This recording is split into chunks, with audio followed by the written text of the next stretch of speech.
مضيت ودربي شديد الصعاب. Rasululloh sallallohu alayhi vasallam aytganlar: "Innal abda idza i'tarafa bi dhanbihi thumma taba Alloh alayhi." Agar banda gunohini e'tirof etsa, so'ngra tavba qilsa, Alloh tavbasini qabul qiladi deganlar. Yana Alloh aytadi: "Va akharuna i'tarafu bi dhunubihim." Bir kishilar borki, gunohlarini e'tirof etadilar. Ular solih amal bilan yomon amalni aralash qiladilar. Zora Alloh ularning tavbasini qabul qilsa, albatta Alloh G'afurur Rahimdir deydi. Qarang, ayni biz haqimizda gapirilyapti mana shu oyat. Ya'ni doim yaxshilik qila olmaymiz. Va alhamdulillah, lekin doim yomonlik qilib yurganimiz ham yo'q. Aralash amalimizga qarasangiz, e'tirof etamiz Allohga, mana shu ishimiz gunoh deb.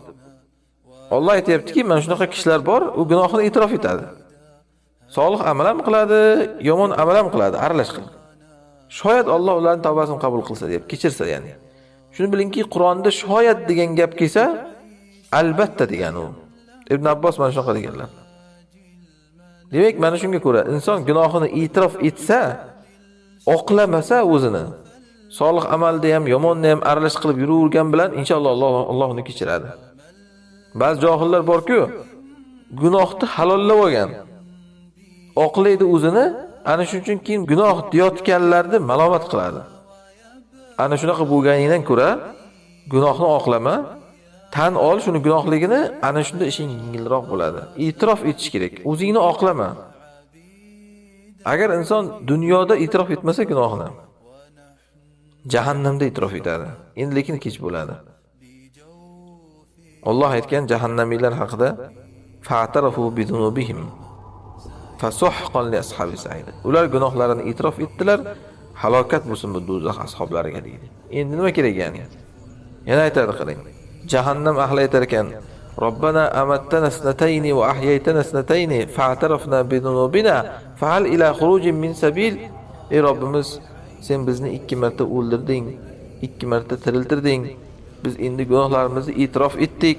Chiqishga yo'l bormi deydi. Javob esa yo'q. Bugun mana bir jinoyatchi deb bir odamni ushlashadi. Keyin panjara ortida gunohlarini e'tirof ettirtirishadi. Jinoyatlarini. O'shanda e'tirof ettirgach qo'yib yuborishadimi chiqarib panjaraning orqasidan? Yo'q. Endi mana bo'ldi, tan olding deb endi qamoqqa tiqilinadi. Uni e'tirof ettirilgani endi befoyda. Kech bo'ldi endi deydi. Ana shunga o'xshab jahannamga kirganda e'tirof etish kech bo'ladi. Bugun e'tirof etish kerak gunohni odam, tan olish kerak, o'zini oqlama. Masalan, bo'ydoqlar harom xarj qiladi-da yoki ba'zida endi bo'ydoqlar to'g'ri. Uylanmaganligini bahona qiladi bunga. Yo'q, e'tirof et, men harom qilyapman. Nimani bahona qilsang, gunohing og'irlashadi. O'ylaydiki, uylansam qilmasdim deydi. Yo'q, uylanganingdan keyin qilasan gunohingni. Ana shundan ko'ra o'sha gunohingni 2 barobar ko'paytirgandan ko'ra oqlab, ya'ni e'tirof et. Men gunohkorman, osiylik qilyapman. Bahona qilma, men uylanmaganman, shuning uchun gunoh qilyapman. Yoki kimdir mana kufr yurtda yurganini hujjat qiladi. Men kufr yurtda yuribman-da, hijrat qilsam bu ishlarni qilmasdim deydi. Qiladigan odam qayerda bo'lsa ham qiladi. O'zingni oqlama, gunoh qilyapman deb tan ol. O'g'rilar o'g'irlik qilsa kambag'allikni bahona qiladi. Uzr bormi unga endi? Yo'q. E'tirof etish kerak, men o'zim o'g'irlik qildim deb. Aroqxo'rlar aroq ichsa siqilganini bahona qiladi. Kimdir sovqotganini bahona qiladi, uchun ichayapman deb. Uzr bormi unga ham? Yo'q. Nima gunoh qilsin inson, uni e'tirof etish kerak yani. Nima gunoh qilsin inson, uni e'tirof etish kerak yani.